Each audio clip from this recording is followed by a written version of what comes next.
Bonjour à tous, l'Infiniti Q Inspiration, le Mercedes Classe G, un concept électrique qui aille le plus haut de gamme du monde. C'est notre menu du jour. Avant cela, on parle limitation de vitesse.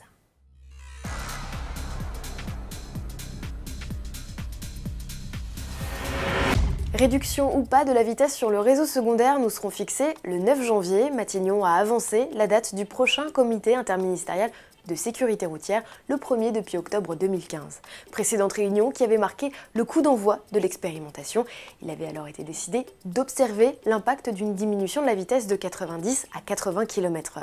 Après une enquête minutieuse, Autoplus avait démontré en juin 2017 le grand n'importe quoi dans la réalisation des tests sur le terrain.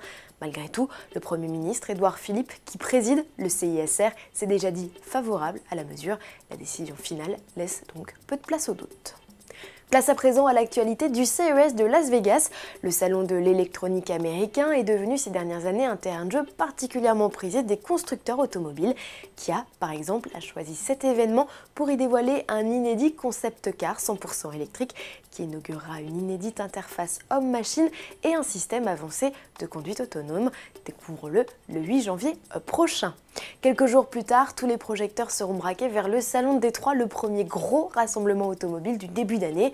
Chez Infiniti, on dévoile avant l'heure un bout du concept Q Inspiration. Découvert à travers une première photo teaser, le prototype affiche cette fois son élégante poupe. Les lignes fluides de ce coupé 4 portes annoncent une nouvelle ère chez le constructeur japonais avec l'arrivée de groupes motopropulseurs d'avant-garde.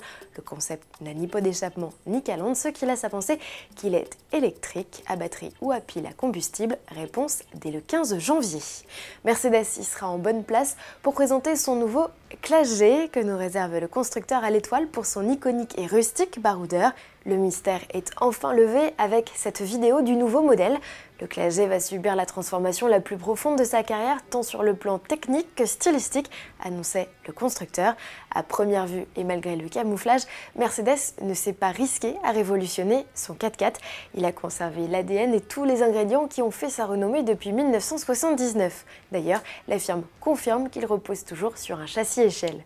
Le Classe G s'annonce cependant plus confortable et high-tech. Cela se traduit notamment dans l'habitacle par l'arrivée de deux écrans de 12,3 pouces derrière le volant et au sommet de la planche de bord. Il y a un autre mythique baroudeur dont le retour est attendu de pied ferme, c'est le Defender. Selon des rumeurs, la 4e génération du baroudeur pourrait être présentée fin 2018 à l'occasion des 70 ans de Land Rover. À suivre. Et si l'on parle du constructeur britannique, c'est aussi et surtout parce qu'en décembre dernier, il a lancé une opération insolite à Londres. La firme a mis au point le plus haut dos d'âne du monde, empêchant ainsi la circulation à bon nombre de véhicules. Sauf les siens, une amusante façon de promouvoir le potentiel de ces modèles, comme ici l'évoque.